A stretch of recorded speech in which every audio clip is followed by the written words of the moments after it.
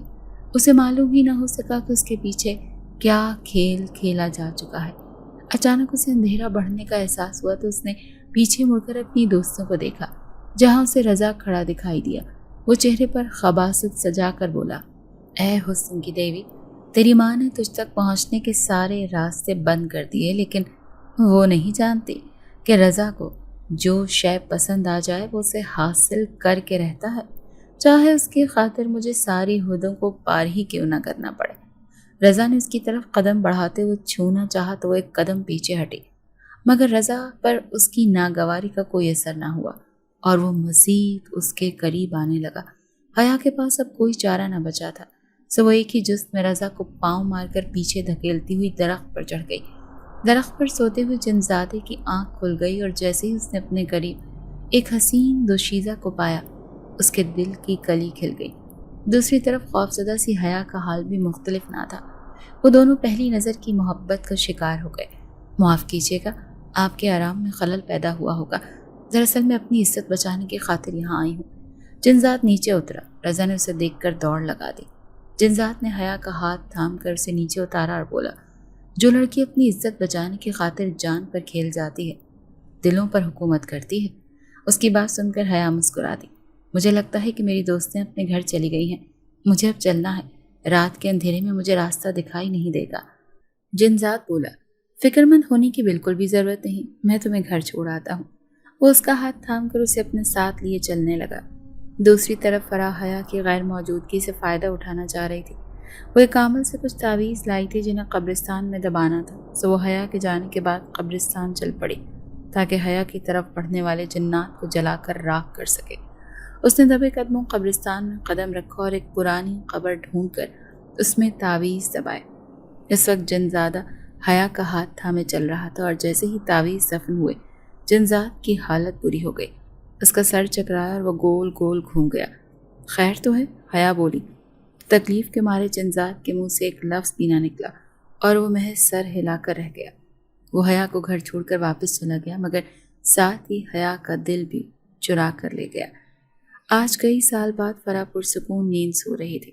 اسے ایسا محسوس ہو رہا تھا جیسے اس کے سر سے کوئی بڑا سا بوجھ ہٹ چکا ہے۔ آج اسے بڑی بے فکری کی نیند آ رہی تھی، مگر آج حیا کی نیند سے جیسے کوئی دشمنی چل رہی تھی۔ اس نے لاکھ کوشش کی، لیکن جیسے ہی آنکھیں بند کرتی تو جنزاد کا چہرہ اس کی آنکھوں میں گھوم جاتا۔ اس کے چہرے پر پھیل جانے والی تکلیف حیا کی نیند اڑا رہی تھی اور وہ بے چینی سے رات بھر کروٹیں بدل رہی تھی۔ اسی وقت دروازے پر دستک ہوئی تو حیا نے ایک نظر ماں کو دیکھا جو بے خبر سو رہی تھی۔ اس نے سوچا کہ ماں کی نیند خراب نہ ہو، سو اٹھ کر دروازہ کھولا تو سامنے رضا اپنے چہرے پر خباثت پھیلائے کھڑا تھا۔ تمہاری ہمت کیسے ہوئی رات کے اس پہر ہمارے دروازے تک پہنچنے کی؟ حیا نے غصے سے کہا تو وہ بولا، میری جان، ٹھنڈے دماغ سے سوچو اور میرے بارے میں کوئی فیصلہ کرو، ورنہ تم تو جانتی ہو کہ مجھے گھی ٹیڑھی انگلی سے بھی نکالنا آتا ہے۔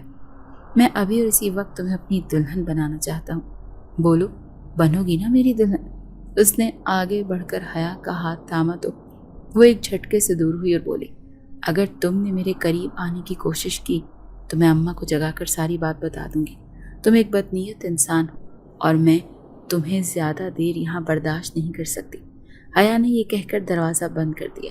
اگلے دن اس نے اپنی ماں سے بات کی اور کہا، اماں، جلد از جلد ہمیں دوسرا ٹھکانہ ڈھونڈ لینا چاہیے، کیونکہ شہناز خالہ کی موت کے بعد اب ہمارا یہاں کچھ نہیں رکھا۔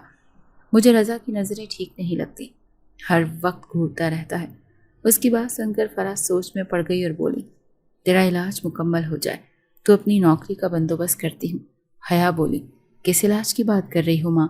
فرح کچھ سوچ کر کہنے لگی، بچپن سے ہی تیرے ساتھ کچھ بلائیں ہیں جنہیں میں تجھ سے دور کر کے تیری شادی کرنا چاہتی ہوں۔ ماں کی بات سن کر حیا نے اپنا سر پیٹا اور بولی، بس کر دو اماں، میں کسی بلا سے نہیں ڈرتی۔ کیا تم نہیں جانتی کہ ہم میں بچپن ہی سے ایک آسیب زدہ گھر میں پل کر جوان ہوئی ہوں؟